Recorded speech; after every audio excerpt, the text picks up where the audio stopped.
Hey, good morning. So I wanted to do a quick video talking about taking public transportation in foreign countries. It seems to be something that a lot of people have questions on, or they comment on my posts and how impressed they are that I can navigate public transit systems in foreign countries and read signs in other languages. And I just kind of want to talk about that for a minute and include some pictures and make a video for you explaining how to do it, because it's truly not that hard. Yeah, you might make a mistake, but just make sure you give yourself plenty of time. And if you get on the wrong bus or train and you realize it, get off as soon as you realize it and go back. It's, you just have to be adaptable. And in my experience, everybody speaks English everywhere I've been in Europe. Now, I haven't been to Asia. I don't know if that will hold true there, but everywhere I've been in, Mexico or any of the countries in Europe thus far, basically everybody speaks English, or enough that you can get by. And you can use Google Translate, where you can type or speak into your phone and translate it to whatever language, Italian, French, what have you, and then share the phone with the person you're talking to, and they can do it in reverse. So there's workarounds. And everybody's friendly. I really haven't encountered too many people who haven't been friendly. I mean, of course, you're going to have the one-offs here and there, but don't let your anxiety or fear of navigating public transportation prevent you from seeing amazing things.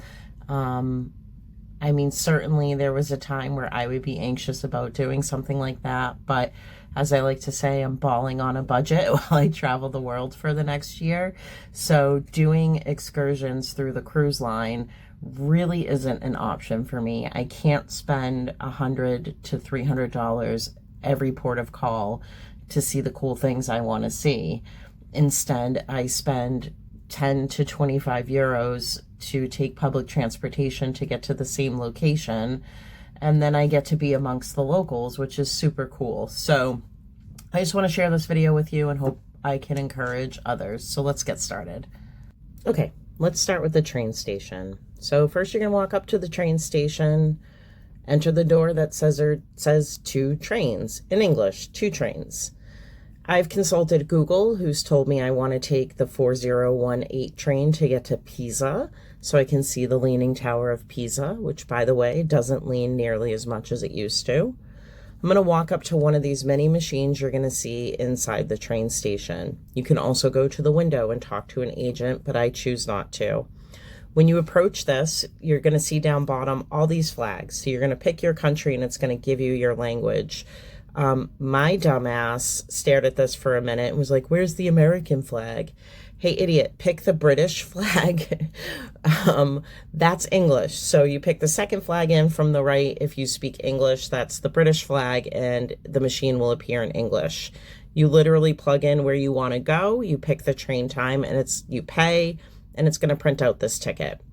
On this ticket, it's going to tell you your train number.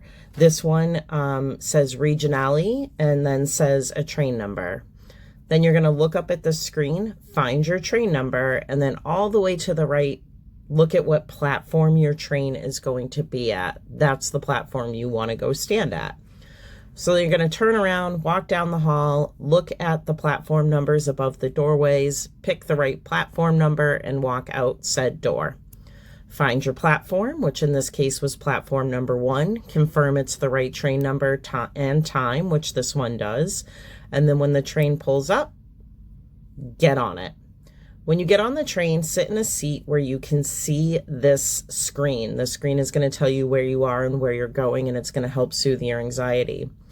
So you can see, for me, this is a train that is going to Pisa. It's the second stop, and it reads from bottom to top. So I'm in Livorno, and I want to get off in Pisa, which is the next stop, and it tells me a time.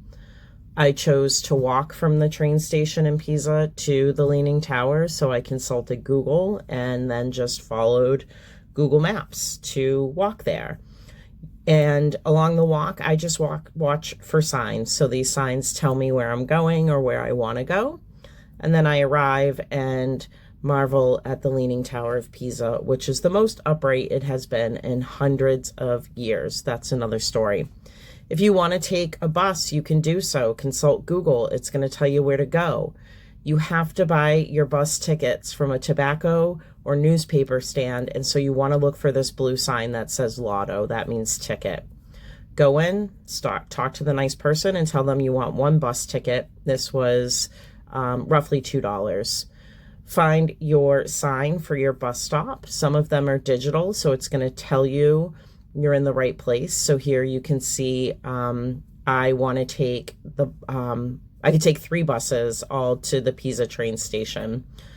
And the bus is going to pull up. There's a screen on top that tells you it's the right bus. When you get on, you have to stick your ticket in this machine to validate it. That's very important. Otherwise, men who look like this are going to get very upset at you, but you should marvel at how incredibly handsome they are too. So I know that was like a really quick, fast and dirty video on navigating some public transportation in Italy, but it really is not that difficult. Walk up to the machine in the train station, pick your language. It'll say, where do you want to go? Literally type in the city or town you want to go to, and it's going to list all of the options of trains that you can take and what times they're coming. And then you select it, and then it says, you know, how many passengers. In my case, it's always 1. I'm a solo traveler, so I pick 1.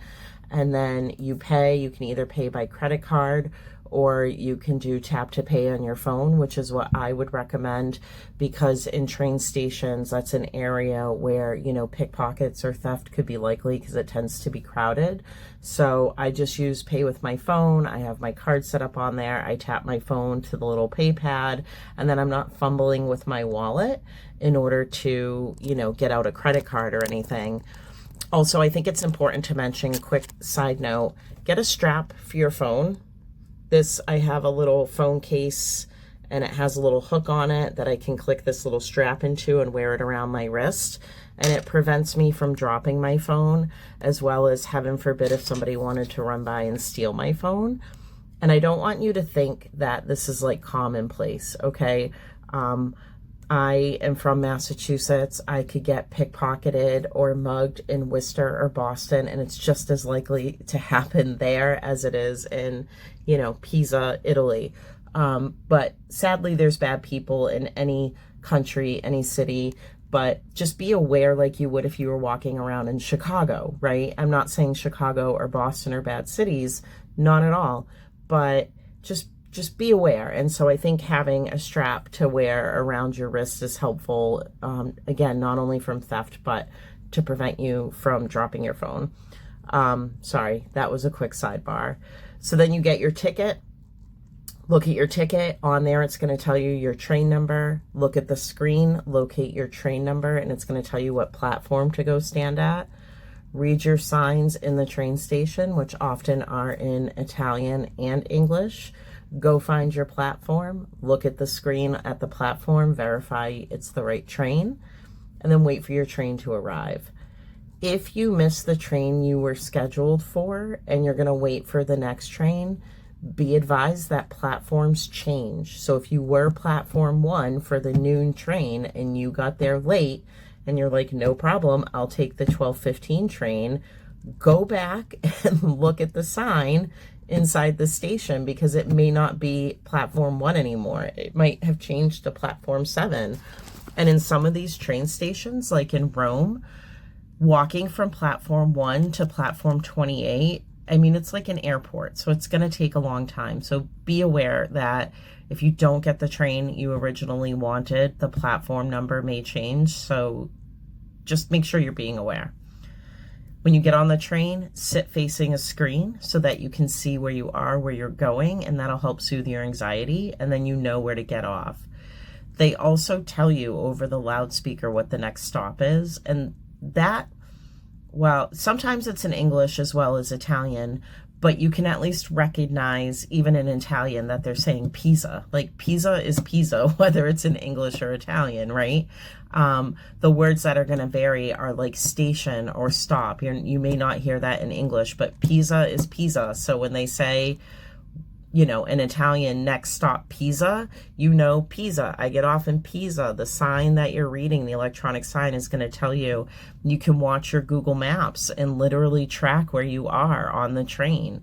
And all of that should help you to know you're getting off at the right stop. If you're not sure, just ask somebody. Ask the person sitting next to you. Everybody's usually incredibly helpful, and they're going to say, oh yeah, you definitely want to get off at the next stop.